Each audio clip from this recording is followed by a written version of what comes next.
اور اگر رمضان کا مہینہ تو پورا معافی کا مہینہ ہے کہ دوزخ کے دروازے بند ہو جاتے ہیں، جنت کے دروازے کھول دیے جاتے ہیں، شیطان قید. آپ دیکھتے نہیں نمازی کیوں بڑھ جاتے ہیں رمضان شریف میں؟ کہ وہ نامراد قید ہو جاتے. تو کسی کو زنجیروں میں باندھا ہو وہ چل تو نہیں سکتا، چھوڑ دو زنجیریں تو چل پڑے گا. تو اللہ تعالی ہم سب کی حفاظت فرمائے، کوئی دعویٰ نہ کرے. لیکن جو تھوڑا سا غفلت میں ہوتا ہے تو ایمان کمزور ہوتا ہے، انہوں تو شیطان بن کے جامع نہیں دینے. جمعے جاواں گے، جمعے کئی جمعہ بھی نہیں پڑھتے، عید تے جاواں گے کوئی عید بھی نہیں پڑھتا. یہیں یہ ایک نگینہ سینما کے مالک نے بیان کروایا تھا اور اس نے بعد میں اس سینما کو گرا دیا. آج کل وہ کینیڈا میں ہوتا ہے. تو وہ سینمے کا جو تھا نا مینیجر، وہ میرے پاس آیا، کہا مولانا آج میں پہلی نماز پڑھی ہے. وہاں ہم نے مغرب کی نماز پڑھی، اس کے بعد بیان ہوا. بیان کے بعد وہ اتنا ہنگامہ ہوا کہ رش بہت تھا تو وہاں نماز پڑھی نہیں جا سکے. ہم نے کہنے لگا میں چل رہا تھا میرے ساتھ ساتھ، مولانا آج میں پہلی نماز پڑھی. میں نے کہا کیا مطلب؟ کہا جی یہی کہ آج زندگی دی پہلی نماز پڑھی. ہوگا راؤنڈ اباؤٹ 40-45 سال کا. میں کہا پہلی نماز؟ ہاں جی پہلی نماز. جمعہ پڑھے؟ نہیں کدی نہیں. عید؟ نہیں کدی نہیں. آج پہلی نماز تواڈے پیچھے پڑھی ہے. شیطان جب قید ہوتا ہے تو زنجیریں کھل جاتی ہیں تو نمازی بڑھنا شروع ہو جاتے ہیں. اس کے بعد جو گھٹتے ہیں نا تو شیطان کی وجہ سے نہیں، اپنی عادت اور سستی کی وجہ سے. پہلے 2-3 دن بڑا جوش ہوتا ہے، پھر اس کے بعد گھٹتے ادھے کو پھر نکل جاندے ہیں، ادھے رہ جاندے ہیں. تو تراویح میں بھی پہلے پوری مسجد بھرے گی، پھر ایک صف جائے گی، پھر دوسری جائے گی، پھر تیسری جائے گی. تو بھائیو یہ رمضان آ رہا ہے، دیکھو میں ہاتھ جوڑتا ہوں، نماز 5 وقت سارا سال فرض ہے، لیکن روزے کی برکت سے کیا ہوتا ہے؟ شیطان قید ہو جاتا ہے تو وہ سارے بھاگے آ رہے ہوتے ہیں. اللہ سے مانگ لو اس رمضان میں کہ یا اللہ ایسی توفیق دے کہ موت تک نماز نہ چھوٹ. رمضان میں بہت سے لوگ رشوت لینا چھوڑ دیتے ہیں کہ نہیں جی ہن رمضان شریف آ گیا. رمضان شریف بھی تو آیا ہے لیکن اصل میں شیطان قید ہوا ہے تو اب کہہ رہے نہیں ہوں رشوت نہیں لینی، مہینے بعد لواں گے. ڈنڈی مارنے والا کہتا ہے نہیں صحیح تولنا ہے، پھر رمضان تو بعد کٹھی کسر کر لواں گے. وہ کیا وجہ ہے پیچھے؟ ایک تو رمضان کی برکات ہیں اور ایک شیطان کا قید ہونا ہے، اور ایک جنت کے دروازوں کا کھل جانا، دوزخ کے دروازوں کا بند ہونا، اللہ کے عرش کا پہلے آسمان پہ مستقل ڈیرا ڈال دینا، اور پھر اعلان کرنا ہے کوئی بخشش آنے والا ہے، کوئی معافی مانگنے والا ہے، کوئی توبہ کرنے والا ہے، کوئی جنت مانگنے والا ہے، کوئی دنیا مانگنے والا، آؤ مانگو. اور ایک فرشتہ اعلان کرتا ہے اے بھلائی کے چاہنے والے شاباش آگے بڑھ، اور دوسرا فرشتہ اعلان کرتا ہے اے برائی کے کرنے والے بس کر اور واپس آ جا، بس کر اور واپس آ جا. رمضان کا مطلب ہے جل جانا، رمضان کے لفظ کا مطلب ہے جل جانا. جلنے کا مطلب کیوں ہے اس میں؟ کہ رمضان میں اللہ سارے گناہوں سے اپنے بندوں کو پاک کر دیتا ہے اور ان کے گناہوں کو جلا دیتا ہے، جس سے وہ پاک ہو کر جو سونا آگ میں جل کے خالص ہو کے باہر آتا ہے، روزہ رکھنے والا بھوک کی آگ میں جل کے خالص ہو کے باہر آ جاتا ہے، اللہ اس کے سارے گناہ معاف فرماتا ہے. دھیان نال سنیں جی، سب سے اعلیٰ درجے کا مسلمان، میرے نبی کا جواب،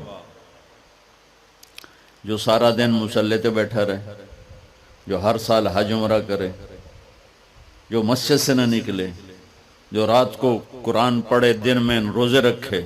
نہیں، سنو غور سے سنو، من سلم المسلمون لسانہ ویدہ، سب سے اعلیٰ درجے کا مسلمان فیصلہ بات کا وہ ہے جو اپنے مسلمانوں کو تکلیف نہ پہنچائے، جو ہاتھ اور زبان سے کسی کو تکلیف نہ پہنچائے، وہ سب سے اعلیٰ درجے کا مسلمان ہے. سبحان اللہ، کیا بات. میرے نبی سے ایک صحابی نے پوچھا یا رسول اللہ ہمارے محلے میں ایک خاتون رہتی ہے، رات کو تہجد پڑھتی ہے، دن میں روزے رکھتی ہے، پر اس کی زبان بہت سخت ہے، بہت بےزتی کرتی. ہم نے کہا جہنم میں جائے گی. کہا جی ایک خاتون ہے جو نہ نفلی روزہ، لیکن اس کی زبان کا بول بڑا میٹھا ہے، کہا وہ جنت میں جائے گی. تو سب سے اعلیٰ درجے کا مسلمان کون ہے جو کسی کو تکلیف نہ پہنچائے؟ پھر اس نے پوچھا ای الایمان افضل، سب سے اعلیٰ درجے کا مومن کون ہے؟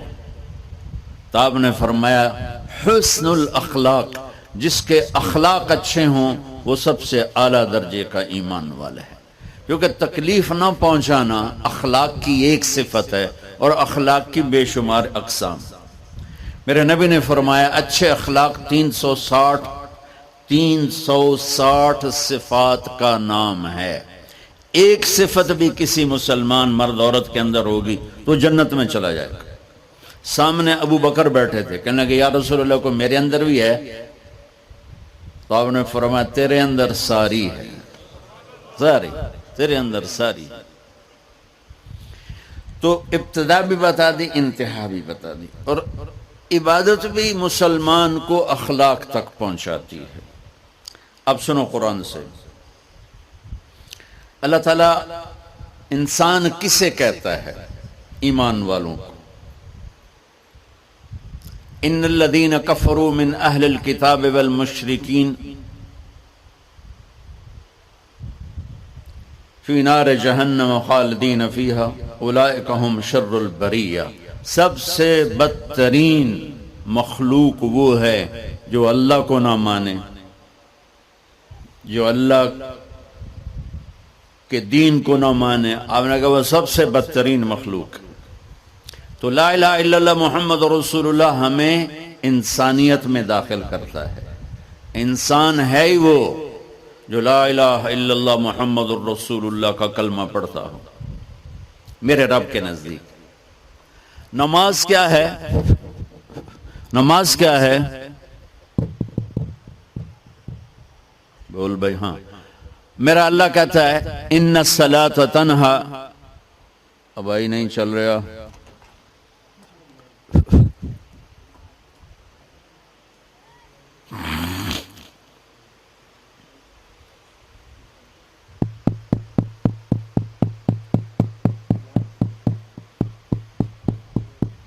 تھوڑی آواز ہے. نماز کیا ہے؟ ان الصلاۃ تنہا عن الفحشاء والمنکر. تم نماز پڑھو، یہ تمہیں بد اخلاقی سے بچائے گی اور یہ تمہیں گناہوں سے بچائے گی. تو نماز بھی انسان کو اخلاق تک لے جا رہی، فحاشی سے بچائے گی، گناہوں سے بچائے گی، اخلاق کی طرف سفر. روزہ آ رہا ہے. روزہ کس لیے ہے؟ کتب علیکم الصیام کما کتب علی الذین من قبلکم لعلکم تتقون. تم پر روزہ فرض کیا ہے جس سے پہلوں پہ کیا تھا تاکہ تم تقوی والے بن جاؤ. تقوی والے کون ہیں؟ وسارعوا الی مغفرۃ من ربکم وجنۃ عرضها السماوات والارض اعدت للمتقین. کہ میرے بندو دوڑو جنت کی طرف جو تقوی والوں کے لیے. متقی کون ان دن تقوی والے یا اللہ؟ کہ الذین ينفقون فی السراء والضراء، کا جو میرے نام پہ سخاوت کرتے ہیں، چاہے تنگ دست ہوں چاہے پیسے والے ہوں، چاہے تھوڑا مال ہوئے چاہے زیادہ مال ہوئے، وہ میرے نام پہ خرچ کر دیں. الکاظمین الغیظ، جو غصے کو پی جاتے ہیں. والعافین عن الناس، اور جو لوگوں کو معاف کر دیتے ہیں. اللہ تعالیٰ کہہ رہا ہے یہ تقوی والے ہیں. تو روزہ بھی اخلاق پہ لے جا رہا ہے. فمن فرض فیہن الحج فلا رفث ولا فسوق ولا جدال. میرے رب نے کہا حج کا ارادہ کر لیا ہے تو زبان کی گندی، زبان کا گندا لہجہ اور زبان کے گندے بول سے بچو، لڑائی سے بچو، گناہوں سے بچو. تو حج بھی میٹھے بول پہ لا رہا ہے، لڑائی سے بچنے پہ لا رہا ہے، نافرمانی سے بچنے پہ لا رہا ہے. خذ من اموالہم صدقۃ تطہرہم وتزکیہم بہا وصلی علیہم. میرا رب فرما رہا ہے میرے محبوب ان سے زکوٰۃ لیں اور ان کو پاک کریں اور ان کا تزکیہ کریں، ان کو ایک اچھا انسان بنائیں۔ زکوٰۃ ہو اخلاق بنتے ہیں، روزہ ہو اخلاق بنتے ہیں، حج ہو اخلاق بنتے ہیں، نماز ہو اخلاق بنتے ہیں، کلمہ ہو انسان بنتا ہے۔ یہ اتنا زور کیوں دیا ہے اخلاق پر کہ میرے بھائیو، اچھا معاشرہ جو وجود میں آتا ہے وہ ایک دوسرے کو معاف کرنے سے وجود میں آتا ہے۔ مسجد نماز کے لیے ہے، اور نماز ایک انفرادی عمل ہے جو کر کے میں گھر چلا جاتا ہوں، دفتر چلا جاتا ہوں، پڑھوں نہ پڑھوں، نہ پڑھنے کا گناہ مجھ پر، پڑھنے کی نیکی مجھ پر۔ لیکن اگر میرے اخلاق برے ہیں، روزہ میری چیز ہے، رکھوں اجر، نہیں رکھوں پکڑ، زکوٰۃ دے دوں اجر نہ دوں پکڑ، حج کر لوں اجر نہ کروں پکڑ۔ صرف میری ذات سے کے گرد ہے نماز بھی، روزہ بھی، حج بھی، زکوٰۃ بھی۔ لیکن برے اخلاق جتنا معاشرے میں میرا اثر ہے وہاں سب تباہی پھیلا دیں گے، اور اچھے اخلاق جتنا معاشرے میں میرا اثر ہے وہاں خوبصورتی کو پھیلا دیں گے۔ عبادت چھپ جاتی ہے۔ میں نے فجر پڑھی ہے کہ نہیں پڑھی آپ کو پتہ ہے؟ بولو، آپ نے پڑھی ہے یا نہیں پڑھی؟ مجھے کوئی پتہ ہے نہیں ہے۔ لیکن یہاں بیٹھ کے اللہ نہ کرے میں فرقہ واریت کی بات کروں، آپ سب کو پتہ چلے گا کہ نہیں چلے گا کہ مولوی اگلا رہا ہے؟ اور یہاں بیٹھ کے میں محبت کی بات کروں تو آپ کو پتہ چلے گا کہ نہیں چلے گا کہ یہ محمد مصطفیٰ صلی اللہ علیہ وسلم والے اخلاق بتا رہا ہے؟ تو اخلاق چھپتے نہیں، برے ہوں یا اچھے ہوں، ظاہر ہوتے ہیں۔ اور سب سے زیادہ اس آدمی کا خاندان، جس آدمی کو بدتمیزی کی عادت ہے، وہ بیوی کے دل کو برباد کر دے گا، ماں باپ کے دل کو برباد کر دے گا، اولاد کو برباد کر دے گا، دوستوں کو، نوکروں کو برباد کر دے گا۔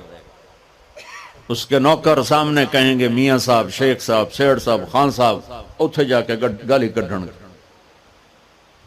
اور جس کے اخلاق اچھے ہوتے ہیں وہ اپنے گھر کو خوبصورت بنا دیتا ہے، رشتوں کو خوبصورت بنا دیتا ہے، ملازموں کو خوبصورت بنا دیتا ہے، اپنے کاروبار کو، اپنی زندگی کو، ہر پہلو اس کا خوبصورت ہو جاتا ہے۔ اچھے اخلاق لباس کی طرح ہیں جو میرا ہر عیب چھپا لیتے ہیں، اور برے اخلاق ننگے آدمی کی طرح ہے جس کا ہر عیب سامنے آ جاتا ہے۔ اور اللہ کی رحمت اتنی طاقتور ہے کہ میرا رب فرماتا ہے، یہ تو میں نے 5 غلطیاں بتائی ہیں، لیکن میرا رب فرماتا ہے میرا بندہ میں تجھے عمر بھی دیتا ہوں، طاقت بھی دیتا ہوں، تو اتنے گناہ کر کے زمین فیصل آباد کی سے اٹھا کر آسمان کی چھت کو لگا دے، ساری دنیا گناہگار ہو جائے نا تو آسمان کیا چاند تک بھی گناہ نہیں جا سکتے۔ اور میرا اللہ کہہ رہا ہے ایک مرد عورت اتنے گناہ کرے کہ آسمان کی چھت کو لگا دے، پھر صرف ایک دفعہ مجھے کہے یا اللہ معاف کر، تو میں سارے ہی معاف کر دوں۔ تو بھائیو، یہ رات بھی معافی مانگنے کی ہے۔ تو میرے عزیز، و رمضان شریف آ رہا ہے، اپنے دل کو کینہ سے صاف کرو، بغض سے صاف کرو، نفرت سے صاف کرو، کسی سے لڑے ہوئے ہو اللہ کے واسطے صلح کر لو۔ یہ لڑنے کی جگہ نہیں ہے، محبت کر کے جاؤ تو اللہ بڑے اونچے عالی درجات نصیب فرمائے گا۔ اور اللہ تعالیٰ موقع دے تو رمضان میں ایک 3 دن تبلیغ میں اللہ کے راستے میں ضرور لگا لینا۔ تو سارے بھائی نیت کرتے ہو؟ سنتیں پڑھو۔ اللہ نے زکوٰۃ فرض کی ہے تو زکوٰۃ نکالو۔ اب تو اتنے حالات ہیں کہ متوسط طبقہ بھی زکوٰۃ کا مستحق ہے، اپنے زکوٰۃ سے بڑھ کے نکالو، کیونکہ زکوٰۃ دینے والا بخیلوں سے تو نکل جاتا ہے، لیکن سخیوں میں داخلہ اس سے اوپر کرے گا تو ہوتا ہے۔ 2,500 دے دیا نا 1 لاکھ میں سے، تو باپ پہ بخیل کا لیبل نہیں لگے گا، لیکن سخی کا بھی نہیں لگے گا۔ اوپر 54 خرچ کر دو تو ایک سٹیپ آپ آ جائیں گے۔ سخی بن کے زندگی گزارو۔ لوگوں پہ خرچ کرنے کا مزہ بہت ہے، جوڑنے کے مزے سے زیادہ لگانے کا مزہ ہے۔ تو رمضان آ رہا ہے، خرچ کریں، زکوٰۃ سے بڑھ کر دیں، انتہائی ضرورت مند ہیں ہمارے لوگ۔ ابھی تو وہ جو سیلاب سے جو گھر گرے تھے ابھی تو وہ ہی نہیں بنے، کتنے ہزاروں لوگ بے گھر بیٹھے ہوئے ہیں۔